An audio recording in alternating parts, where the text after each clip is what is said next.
இப்போது புதிய அறிமுகம் அச்சி ஹோட்டல் சாம்பார் 50 கிராம் ரூபாய் 20 மட்டுமே.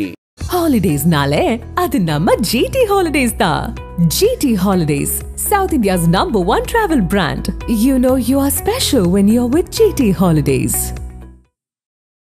ஆங்கில படத்தோட தழுவல் அப்படின்றது கிட்டத்தட்ட உறுதியாயிருச்சா? ஆமா, கன்ஃபார்ம் ஆயிருச்சு. அது இதுல வந்து அஜித்தே கடவுளே அந்த இசை அதெல்லாம் நீங்க பார்த்துருப்பீங்கன்னு நினைக்கிறேன். அனிருத்தும் அந்த ஒரு மைண்ட் செட்ல தான் இதை உருவாக்கி இருப்பாரு. கோயின்சிடென்ட் நடந்தது, இவங்க பண்ணதுக்கு அதுக்கும் விடாமுயற்சி முதல்ல முடிஞ்சிருச்சு. அண்ணன் தான் முன்னாடி வரணும், தம்பி ரெண்டாவது வரணுங்கிற கதை மாதிரி ஒன்றும் வந்து ஒரு 20% போர்ஷன் இருக்கு குட் பை டக்லி. அப்படிங்கும் போது அது வந்து கொஞ்சம் டிலே ஆகிற மாதிரி இருக்கு. அது அந்த டைம் இவங்க பயன்படுத்தி விஜய்க்கு நான் சப்போர்ட் பண்றேன், படத்துக்கு நீங்க சப்போர்ட் பண்றீங்கன்ற மாதிரி இன்டைரக்டா ஒரு அப்படி நம்ம பார்த்தா அதுல அந்த சிம்பிளும் தமிழ்நாடு சிம்பிள் இருக்கு இல்லையா, அது வேற மாதிரி டீகோட் பண்ண வேண்டி வரும் இல்லையா. அதெல்லாம் கிடையாது. அந்த கலர் வந்து ஒரு சென்டிமெண்டான கலரா அவங்க சூஸ் பண்ணிருக்கலாம். சிவகார்த்திகேயன் வந்து விக்ரம் படத்தை தாண்டிட்டாரா அப்படின்னு தான் அதிகமா பேசப்படுது. இன்னைக்கு காலையில இருந்து கூட விக்ரம் படத்தினுடைய வசூலை அமரன் முறியடித்தது கிட்டத்தட்ட ஒரு 450 கோடி இருக்கும். ஆமா, ஓவர் வேர்ல்டு வைடு உங்களுக்கு பெரிய கலெக்ஷன். சமீப காலமா ஒரு லவ் ஸ்டோரி இல்லாம இருந்துச்சு, அது இந்த படத்தை ஃபுல் பண்ணிடுச்சு. ஓட்டு விக்ரம் எல்லாவற்றையும் காட்டி நீங்க தமிழ் சினிமாவில் மிகப்பெரிய வேர்ல்டு வைடு கலெக்ஷன் கொடுத்த படம் அமரன். அதில் மாற்றுக்கிறதே கிடையாது. நாளுக்கு நாள் இந்த படம் வந்து ஏதாவது ஒரு தளங்கள்ல பிசினஸ் ஆகிட்டே இருக்கு. தமிழ் படம் மகாராஜாவும் நிறைய ஒரு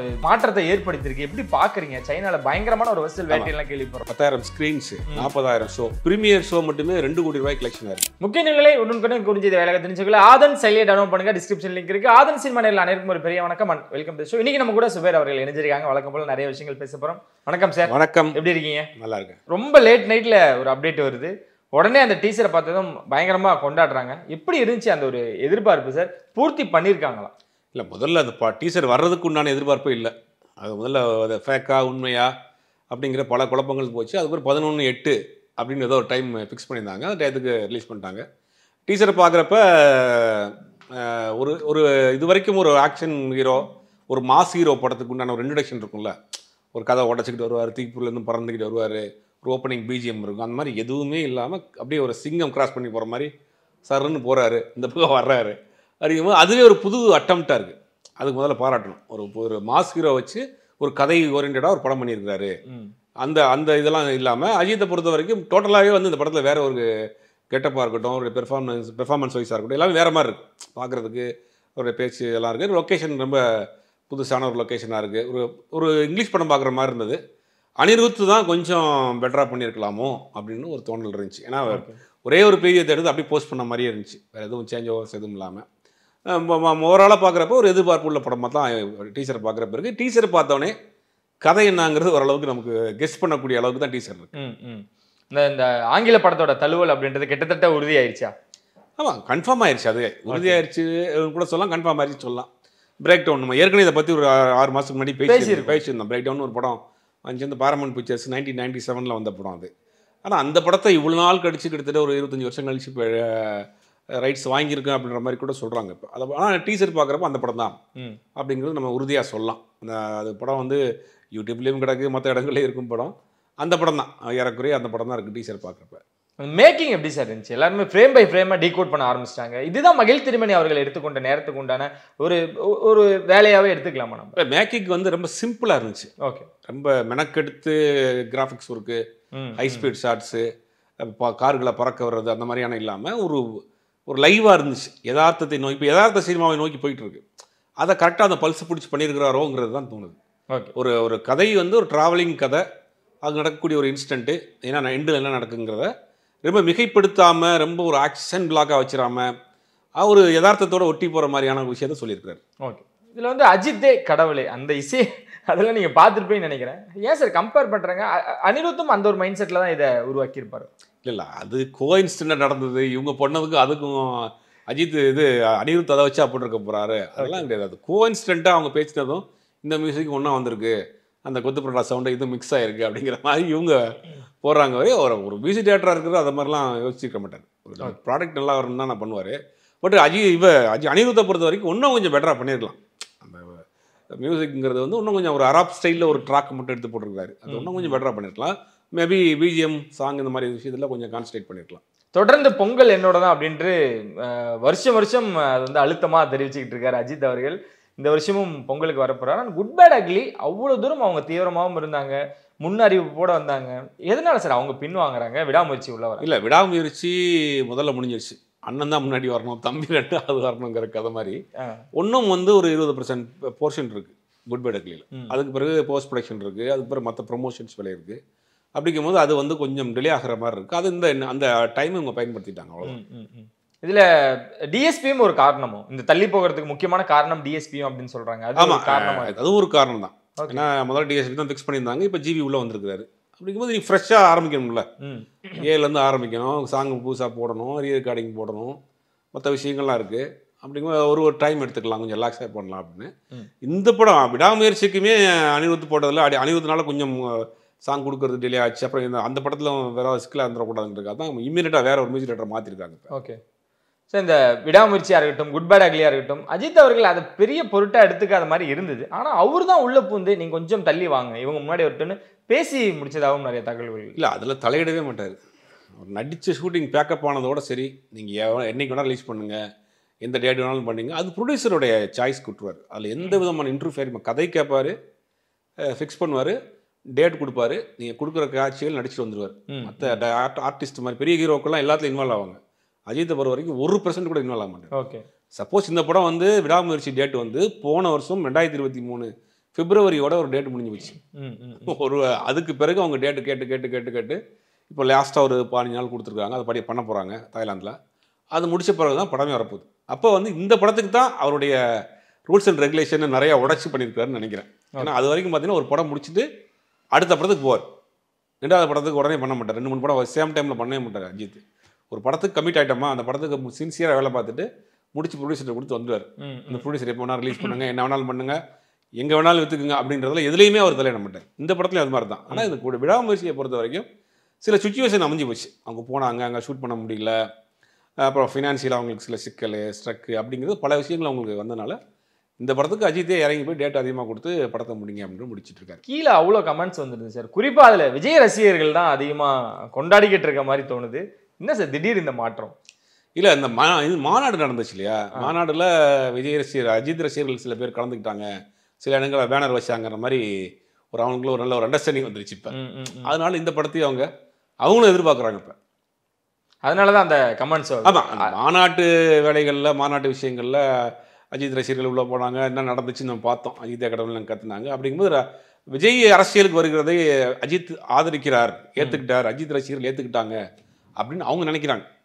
அதனுடைய வெளிப்படம் நம்ம கிவ் அண்ட் டேக் பாலிசி மாதிரி எங்கள் அரசியல் நீங்கள் ஏற்றுக்கிட்டு உங்கள் படத்தை நாங்கள் ஏற்றுக்கிறோம் அப்படிங்கிற மனநிலைக்கு இந்த விஜய் அஜித் ரசிகர்கள் மத்தியில் வந்திருக்குன்னு தான் நான் பார்க்குறேன். இதெல்லாம் எங்கே வருதுன்னா, அந்த காரை இந்த சிம்பிள்லாம் வெளியானதுக்கு அப்புறம் தான் இது இன்னும் அதிகமாகிட்டே இருக்குது. ஸோ அதுலேருந்து தான் விஜய்க்கு நான் சப்போர்ட் பண்ணுறேன், படத்துக்கு நீங்கள் சப்போர்ட் பண்ணுறேன்ற மாதிரி இன்டெரக்டாக ஒரு இப்படி நம்ம பார்த்தா அதில் அந்த சிம்பிளும் தமிழ்நாடு சிம்பிள் இருக்கு இல்லையா, அது வேற மாதிரி டீகோட் பண்ண வேண்டிய வரும் இல்லையா. அதெல்லாம் கிடையாது. அந்த கலர் வந்து ஒரு சென்டிமெண்ட்டான கலராக அவங்க சூஸ் பண்ணியிருக்கலாம். அந்த கலரே கொடியும் அந்த கலராக இருந்திருக்கலாம்.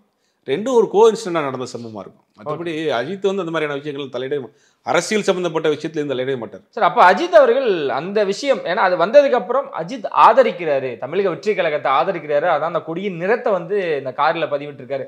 அது எப்படி ஜெயலலிதாவால் முடியாதது, பல ஜாம்பவான்களால் முடியாத ஒரு விஷயத்தை விஜய்க்காக பண்ணுவாராங்கிறதெல்லாம் வாய்ப்பே கிடையாது. அவருக்கு அரசியலுங்கிறது ஒரு துளி கூட அது மேல் ஒரு நாட்டமோ நம்பிக்கையோ இஷ்டமோ கிடையாத ஒரு நபர். அதான் தேவையில்லாத ஒரு தலைவலின்னு அவர் நல்லா தெரியும். அப்படின்னா அந்த அரசியல் ரீதியான எந்த விதமான மூமெண்ட்டும் தன்னுடைய மன்றத்தை கலைச்சிட்டு பேசாமல் இருக்கிறாரு. அப்படிங்கும்போது இன்னொரு கட்சிக்கு ஒரு வாய்ஸ் கொடுப்பாருங்கிறதெல்லாம் எந்த விதமான நியாயம், அது வாய்ப்பே கிடையாது. அஜித்தை பொறுத்த வரைக்கும் அந்த சம்பவம் கோஇன்சிடென்ட்டாக நடந்திருக்கு, அவ்வளோதான். அதை வந்து இவங்க வந்து சில பேர் உட்காந்து ஊட்டிட்டு இருக்காங்க. அஜித் வந்து இங்கே பண்ணுவார், பிரச்சாரம் பண்ணுவார், அஜித் வந்து விஜய்க்கு இது பண்ணா, அது எதுவுமே கிடையாது. அவருடைய வேலையை பார்த்துட்டு இருக்காரு. சம்பவங்கள் எதிர்பாராத விதமாக கோஇன்சிடென்ட்டாக நடந்ததை வச்சு இவங்க அப்படியே அதை வந்து பில்ட் பண்ணிட்டு இருக்காங்க. இந்த தனுஷ் நயன்தாரா இஷ்யூவில் மீண்டும் கேஸ்லாம் போடலாம், அவங்க வழக்கு போட்டது கரெக்டு தான் அப்படின்ட்டு கோர்ட்டே ஒரு விஷயம் வந்ததாகவும் கேள்விப்படும். அது இன்னும் தொடருமா சார்? அது வந்து முடிவே இல்லை, கோர்ட்டுக்கு போயிடுச்சு. கோர்ட்டுக்கு போனால் அவர் தான் படத்தினுடைய லீகல் ப்ரொடியூசர். ஆமாம். அப்படிங்கும்போது என்னுடைய ஃபுட்டேஜ் எடுத்து பயன்படுத்தியிருக்காங்கன்றது அவங்க தரப்புடைய வாதம். இவங்க தரப்புடைய வாதம் என்னன்னா, நாங்கள் வந்து ஃபுட்டேஜ்னா படத்தில் யூஸ் பண்ண ஃபுட்டேஜ் கிடையாது, இதில் தான் நடந்த விஷயங்கள் தான் வீடியோஸ் தான் நாங்கள் போய் யூஸ் பண்ணியிருக்கிறோம் அப்படின்னு இவங்க தரப்புல அது. ஆனால் படம் பார்க்குறப்ப சில இதெல்லாம் அங்கே யூஸ் பண்ணிருக்க மாதிரி தான் இருக்குது.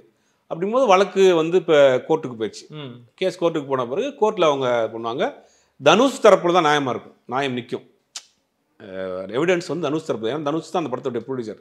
அப்படிங்கும் போது காப்பிரைட் ஆக்டில் தனுஷ் தான் அதை கிளைம் பண்ண முடியும்.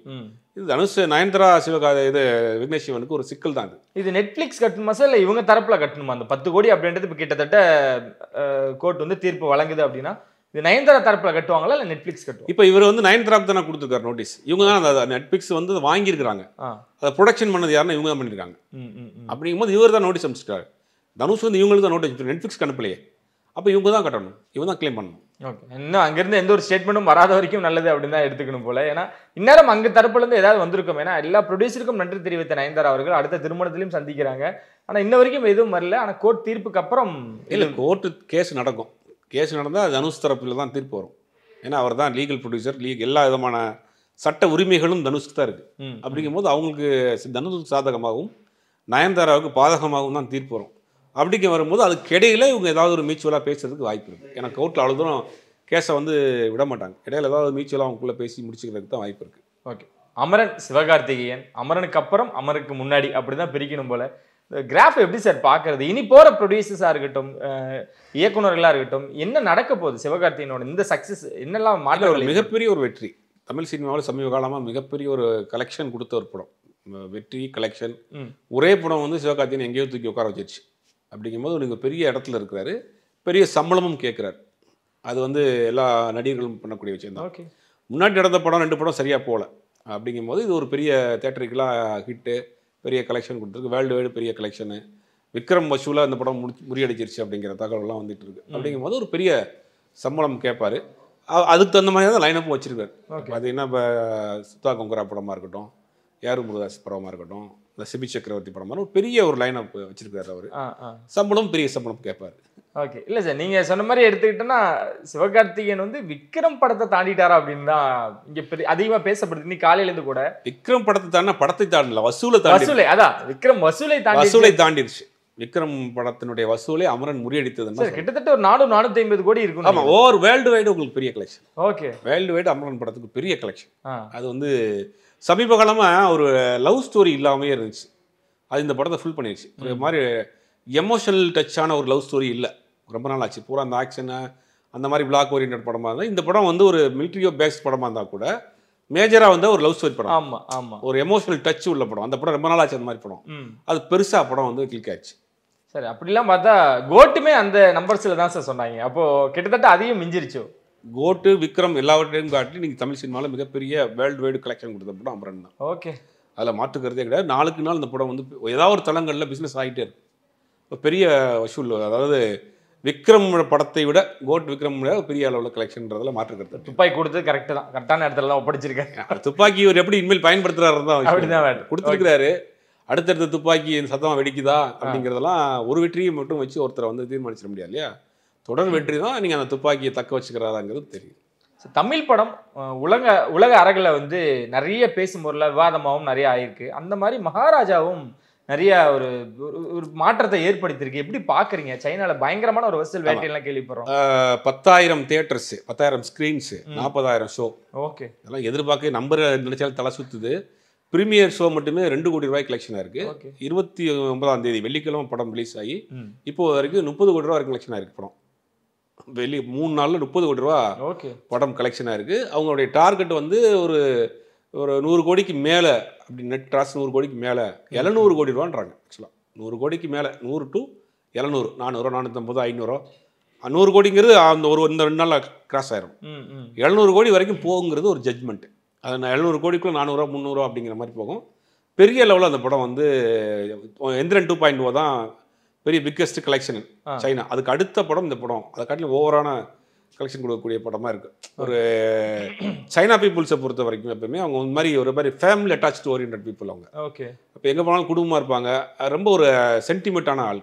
ப்ரீமியர் ஷோ பார்த்த வீடியோலாம் பார்த்துருப்போம். அது தேம்பி அழுத காட்சியெல்லாம் அது அவங்களுக்கு ரொம்ப ஒரு டச் ஆகி போச்சு இந்த படம். அதனால் ஒரு பெரிய மார்க்கெட்டை வந்து தமிழ் சினிமாவுக்கு சைனாவில் இந்த படத்தை ஓப்பன் பண்ணி விட்டுருக்கு சார். ஆனால் விஜய் சேதுபதி அந்த அளவுக்கு கொண்டாடலையோ, அந்த ஒரு அங்கீகாரம் கொடுக்கலையோ அப்படின்ற ஒரு விஷயம் இப்போ அதிகமாக பேசப்பட்டுக்கிட்டு இருக்கு. இல்லை, அந்த படம் தான் கதை தான் உங்களுக்கு அந்த கதை தான் வந்து அந்த பெருசாக ஓப்பன் பண்ணி விட்டுருக்கு. இனி தமிழ் சினிமாவுக்கும் சைனா மார்க்கெட் ஒன்று ஓப்பன் ஆயிருக்கு. அது ஒரு பெரிய ஆரோக்கியமான விஷயம்.